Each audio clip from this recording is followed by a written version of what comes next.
man, we called him kickstand. He had a bent knee. He walked in. He wasn't that defined. Like some guys, a receiver just clack, clack, clack, ripped up. Rod didn't look like much, but man, oh man, you talk about a baller.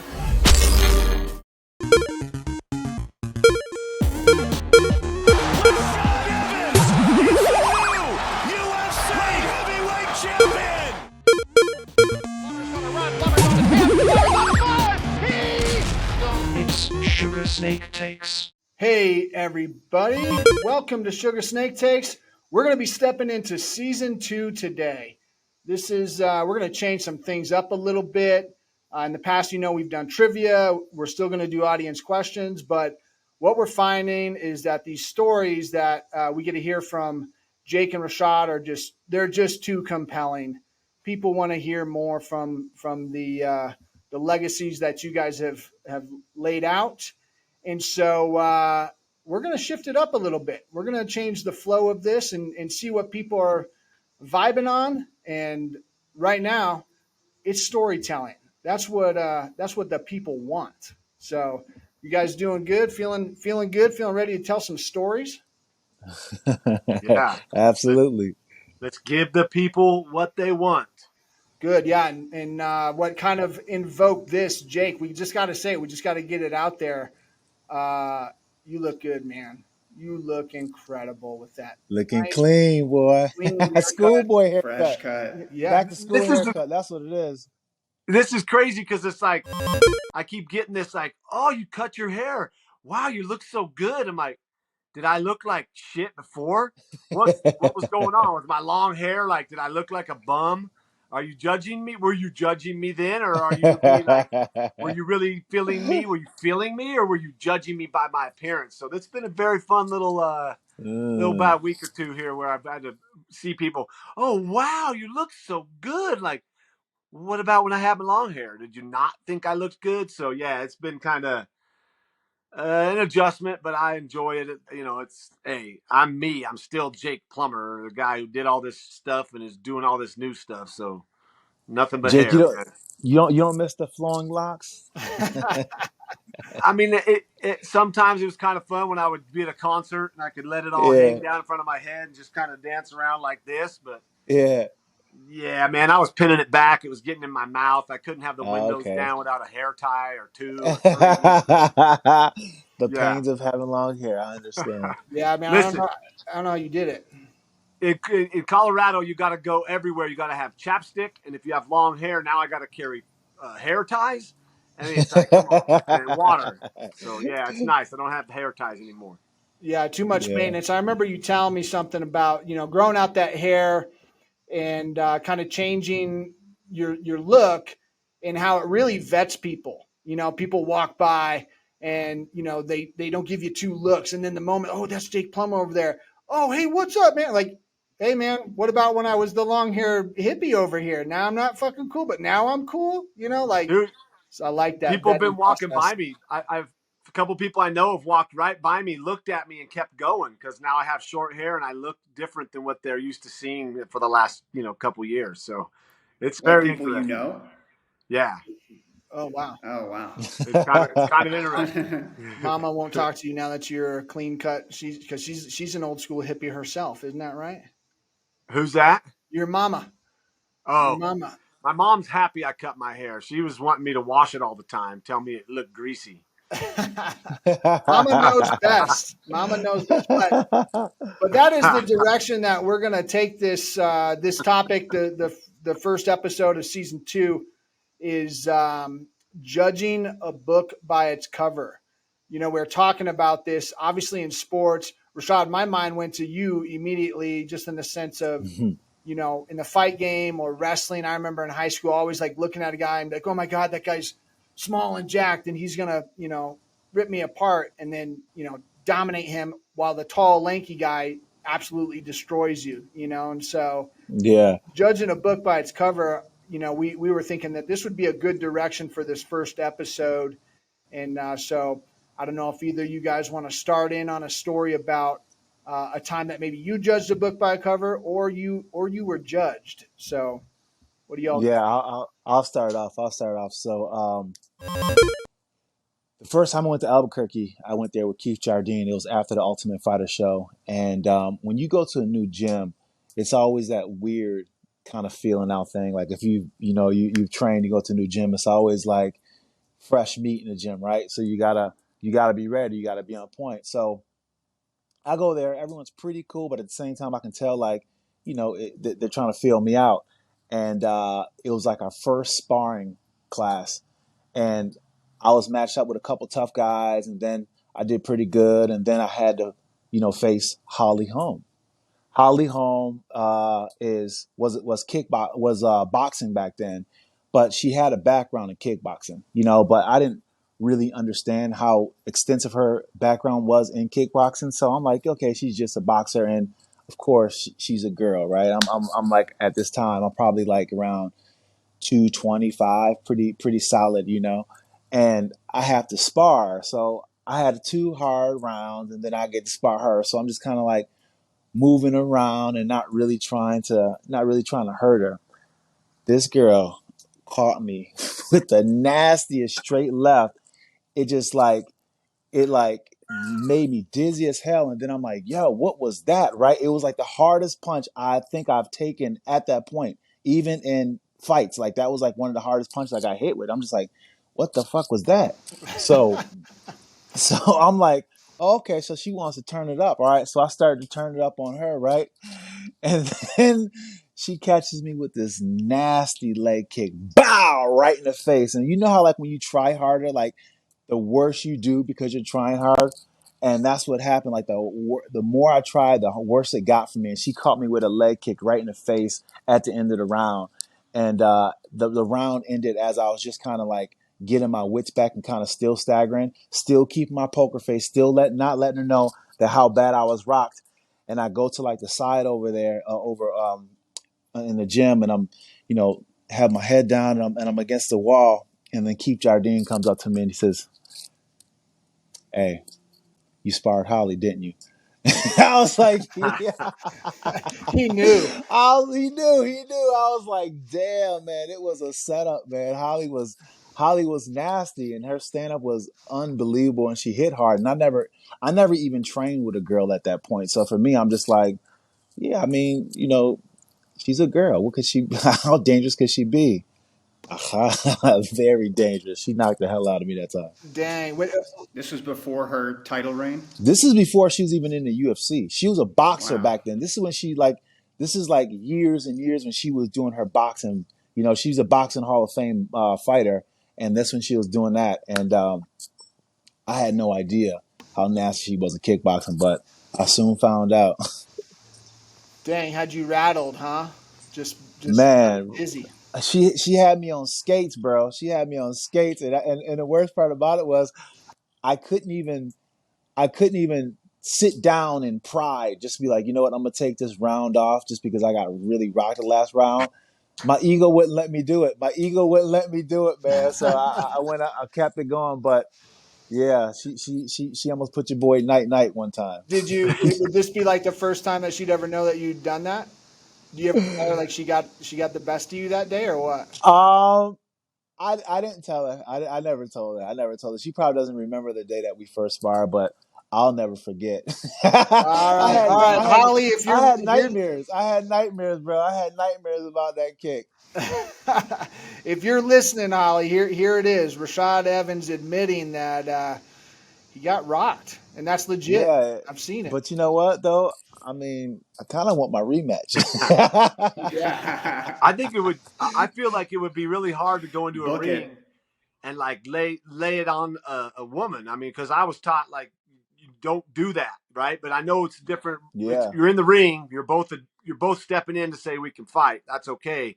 But still, it'd be kind of hard to go in and like want to beat up a female. I don't know how does that sit with you? I know. It didn't sit well with me. I'll tell you the truth. Like it was like one of those things. I'm just like it took a while to get over that conditioning, but once she hit me and made my teeth clack, like I'm just like, yo, this ain't a woman. This is a monster. That's funny. Tried and true for sure. That's legit. That's a great story. Snake, how about you? I know you probably have a story or two about judging a book by its cover. Yeah, I mean it's I think this happens more in individual sports than actual team sports, although you can go in and think, "Oh, this team's losing." I know on Sundays, the worst thing to happen was like when you have a team that's coming off of a 2 or 3 game losing streak and they're coming into your place because they're coming in with everybody on their back. Everybody's ready to throw in the towel on them, and that somehow brings the best out of those guys when they go on the road. I did it many times.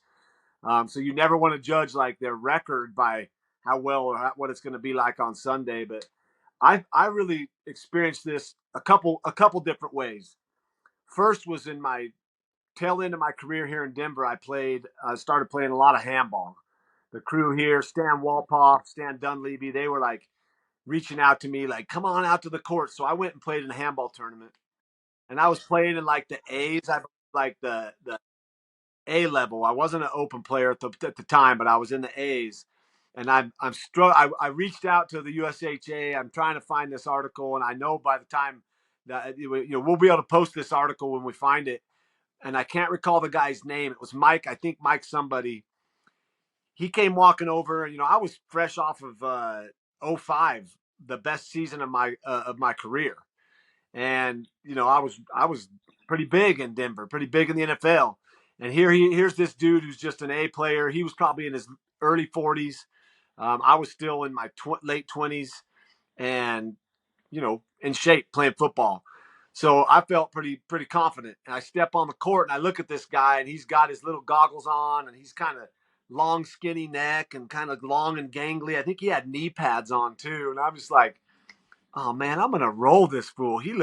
Come on, this guy's not. I'm watching him warm up. I'm like, this guy's not an athlete. I'm Jake the Snake coming off the football field. I'm gonna whoop this guy's ass. Well, long story, we go all the way to a tiebreaker, and he beats me in the tiebreaker. And I was a little upset, but it was more like the reaction I got from him. He was so cool on the court. What happened is he took that moment in his life that to me was just another match. I came into the Denver Athletic Club pretty high, big news because handball didn't get a lot of pub back in the day.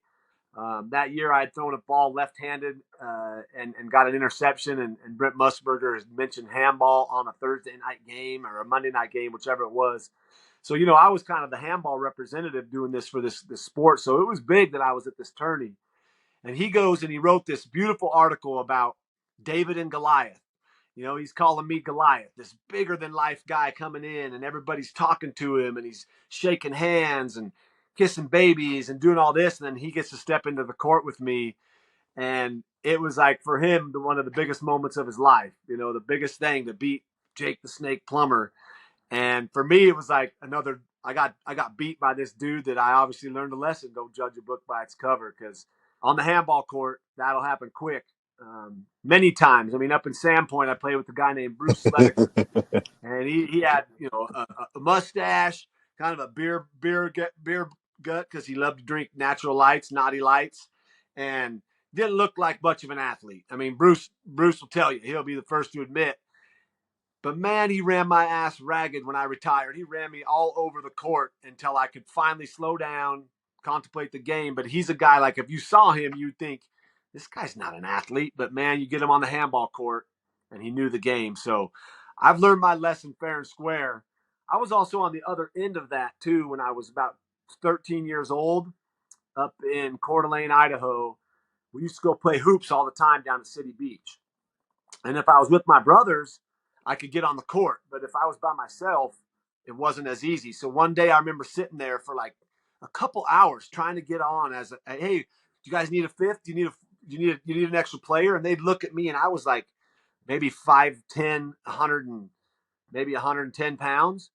I had nothing going on, but I was shooting a lot of hoops back in the day. I was shoot every day, and so I was lights out from distance, from long range.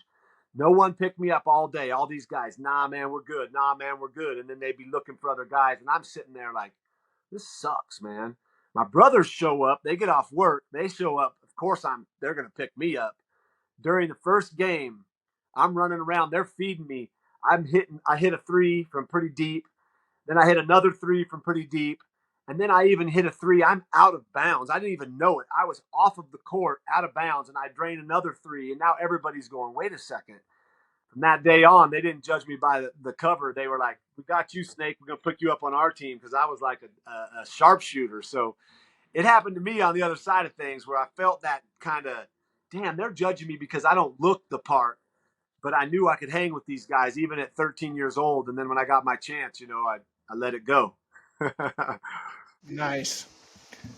That's amazing. I like it. Yeah. Let me ask you a rapid fire question then for you, Rashad, as far as I think you do judge books by its cover in these more individual sports. In the UFC, who's someone that you judge as visually, they don't look that intimidating, but they're actually just an absolute thug? Who doesn't look intimidating, and that's just like a monster. Yeah, or someone who surprised you, or is totally something came unexpected by a fighter that you've trained with in the past. When I first met Keith Jardine, I met him on the Ultimate Fighter show, and Keith Jardine has a very distinct look. He's actually called the Dean of Mean because he has like this look where he just looks always pissed off. And when I got on the Ultimate Fighter show, like he had this bald head. So I'm looking at this dude, and this dude, like, I'm like, this dude, like, first of all, I'm regretting even being there because I'm by far the smallest by a large amount. But he was the closest guy to my size. And I'm looking at him, I'm like, man, I don't even know if I can beat the smallest guy here. And he looked kind of gnarly. Like, he's had this bald head, goatee, and he looked like a skinhead. He looked like a skinhead, man. And I'm just like, I kind of like didn't really speak to him because I didn't really know, what I'm saying? I was kind of judging him, like looking at him like, I don't know, this dude's probably, probably hates black dudes and stuff like that. So I kind of stayed away from him. And then we started training together, and he ended up being like one of the coolest guys because of the fact that, I mean, he was just all heart. Like, he was a guy, honestly, that helped me win the whole entire show because he was taking instruction from Greg Jackson. So when he got on the Ultimate Fighter show, he was already a well-rounded athlete, already an amazing athlete. And he would show me all the things that Greg would show him that I didn't know that I needed to know in order to compete. So he ended up being like one of my best friends, and he ended up being, the main reason that I even won the show. So that was a huge judging a book by its cover. But I mean, dude, I have so many times where I've judged the book by its cover. Like when I fought Sean Salmon, right? This is one of the biggest lessons that I had when I fought Sean Salmon. Like I got to work with him, and when I was working with them or fighting them, I was looking at him first. First of all, I looked at him like, this dude, he's kind of like pudgy. He's short. He didn't look like he was anything at all, right? So I'm like, I'm about to work his ass. I'm about to wear his ass out tomorrow. So the fight starts, and I'm getting no love. This dude is like no selling on, like, he's not buying anything on, not biting on any of my fakes, and he's just kind of really doing his thing with me. And it was one of the first times I ever lost a round, and it was like I never lost a round, but I lost a round, my first round with him. And I remember going to my corner during that fight, and Dana White's looking up at me, and he's like, what are you doing? Like, I served you up something lovely. Like, you're supposed to knock this out the park, but here you are struggling with this dude that I just pulled up from the regional JV circuit, and you're supposed to smash him, and he's wearing my ass out. So then the next round, I'm like, okay, I gotta do what I gotta do, and then I caught him with that leg kick. But it started off with me judging the book by its cover. It started off with me looking at him, not thinking that he was much at all, but he ended up wearing my ass out. Being a smaller guy on The Ultimate Fighter, I mean, there's that classic image of you and Brad Imes, and he's like almost like a couple heads taller than you.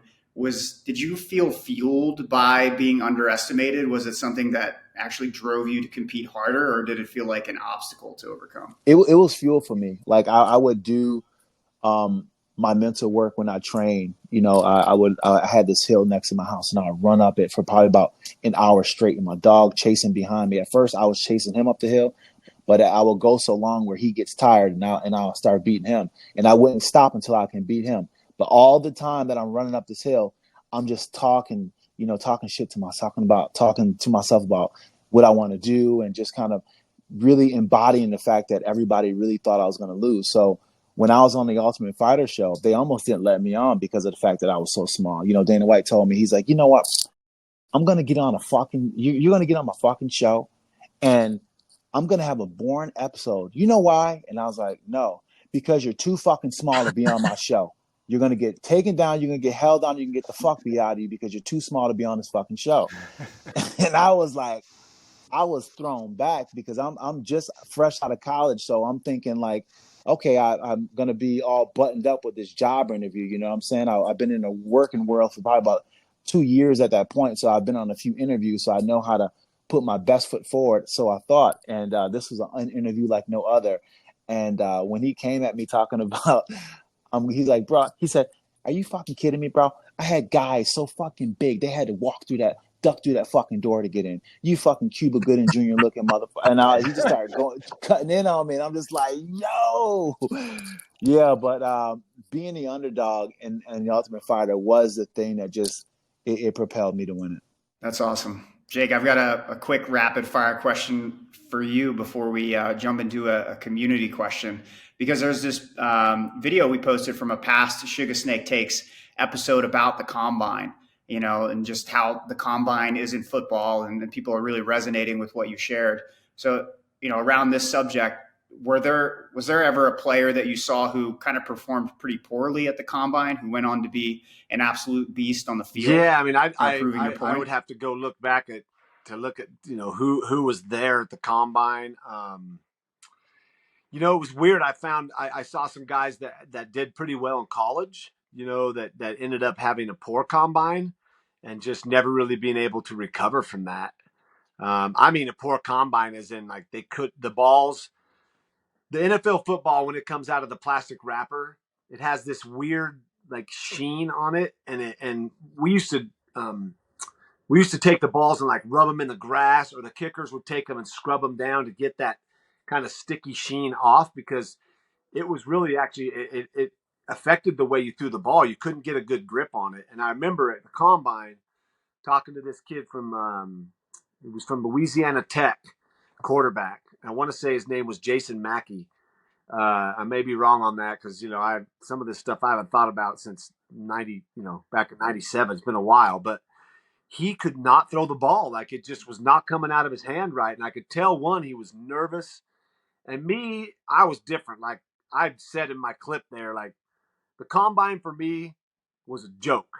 The combine for me was so I could just go show them who I was as a person, to be that person. And even on the field during the throwing, I was trying to help guys calm down. Like, hey, yo, man, you got this. You got this, man. You've been throwing the ball your whole life.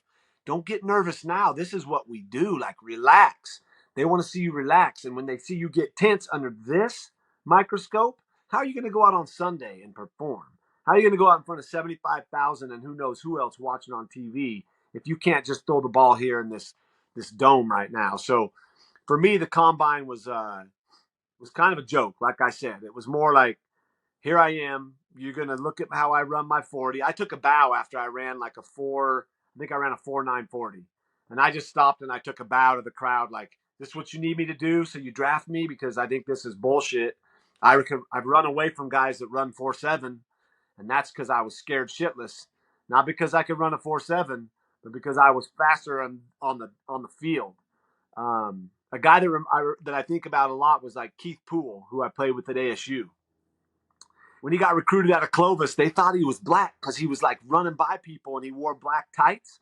So when he showed up at Arizona off the plane, he walked by the recruiters and they didn't even say anything to him. And he walked up and said, "Hey, I'm Keith Poole." And they're like, "No, you're not."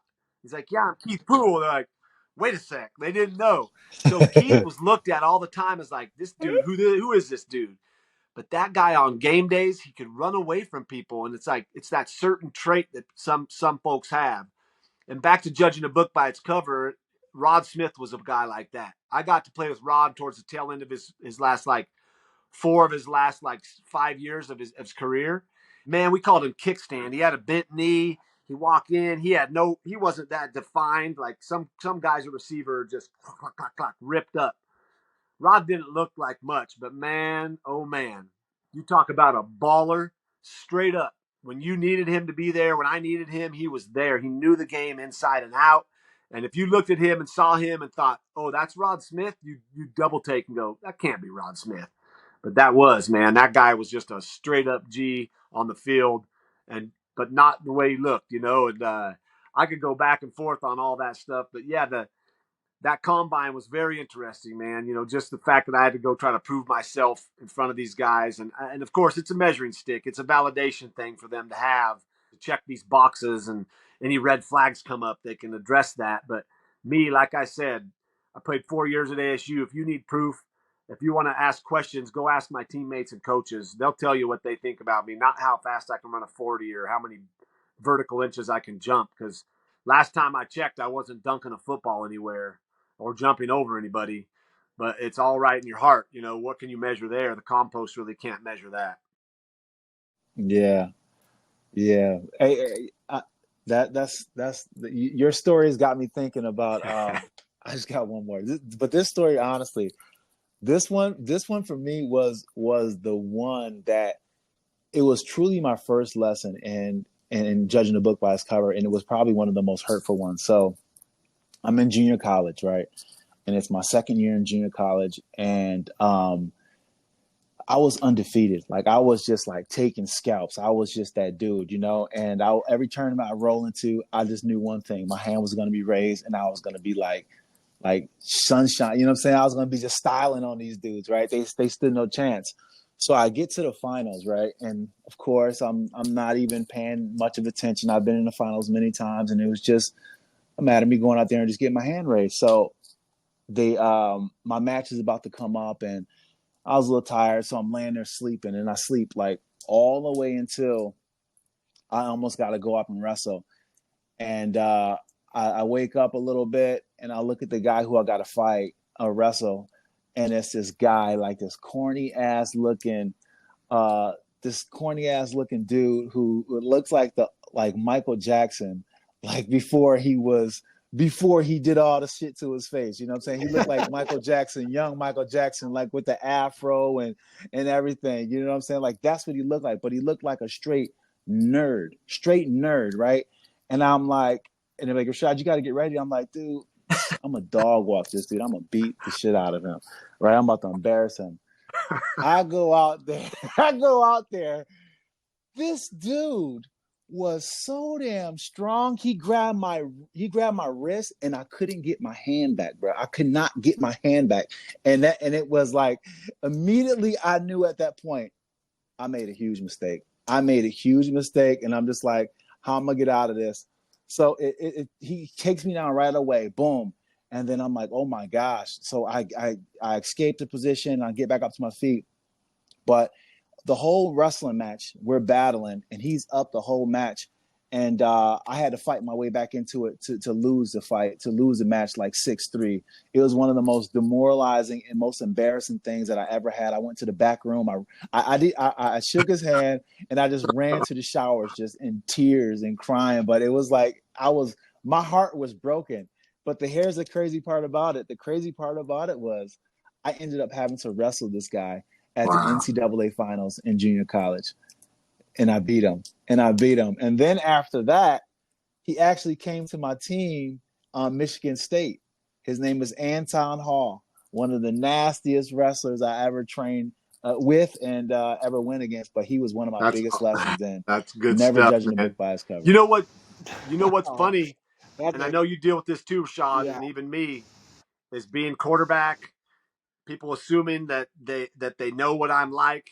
They judge me. So when I meet people now, even today is the most important topic. Like right now, when I meet people, they assume things and they expect something. But you and I on our journeys, I'm sure they're getting a full dose of like, whoa, I wasn't ready for that. I wanted to hear like, break down Aaron Rodgers and the Jets. Like, what do you mean break it down? Here's the deal. Aaron's going to go ball. I don't know anything else. So we get it still. Like, they're judging you and I from our past, not from right now today. So that's always fun. Yeah. Absolutely, man. I get that everywhere I go. Everybody's like, man, you're a lot different than I thought you would be. They just can't wrap their minds around like how I am, because just there's just so many times that every time they see me, I'm just like on the TV, I'm in somebody's face, and I'm being that person, and then when they see me and meet me in real life, they're just like, man, you're The like a way of the normal peaceful person, you know what warrior. I'm saying? You're like a normal guy.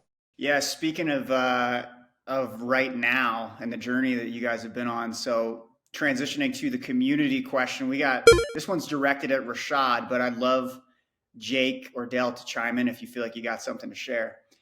Truth teller, funny guy, haha, is their handle. And ask you, Rashad, on the Joe Rogan experience, you said you had an ego death. What does that mean exactly? The ego death means that the me that I thought that I was, it saw its end, and I was still there. And the part of me that I wasn't in touch with, the part of me that I didn't really understand, the part of me that is the watcher behind the scenes, that one stepped forward. While the me that has a story of, I'm Rashad Evans and I'm from Niagara Falls, New York, and these are my experiences and the results of those experiences, that was gone. The identity of what I thought I was is gone. And it's a crazy thing because I took this journey to find myself, just to learn that I never really truly existed in the way that I thought that I did. Damn, Rashocrates always dropping it, man. It's such a like who's gonna follow that? I'm not gonna say anything. Like that's beautiful. Those are the things that like that's a lot different, Rashad, than what people know, right? Judging a book by its cover, right? They Right. obviously know you as a UFC Hall of Famer, and you've earned that, and that's important. Which I also think is why your voice is so unique when it comes to pretty much anything now, where you talk about these more in depth topics like ego death, or just the idea of saying the watcher and understanding that there's a watcher in your life, and being able to separate the two or knowing the difference is pretty profound. But I sure as shit am not going to try to follow that explanation of ego death. But Snake, go for it, bro. Take it over. Follow up on that. I don't have much to say, man. Rashad, you said it all right there. Like being aware. It's a huge awareness when you have ego death. I think what happened for me in ceremony, for my first ceremony, was an ego death. I didn't know it, but a friend at the time was like, "Oh, you had an ego death," and what it gave me was like this different perspective on actual death, like on actually dying, like.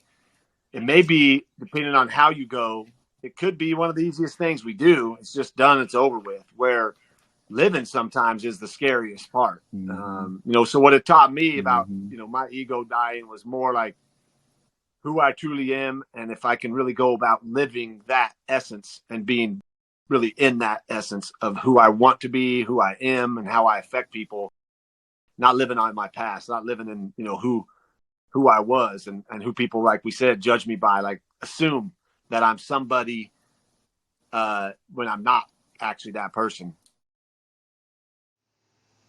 Beautiful. I think that's a good Absolutely. I cherry on love that. top.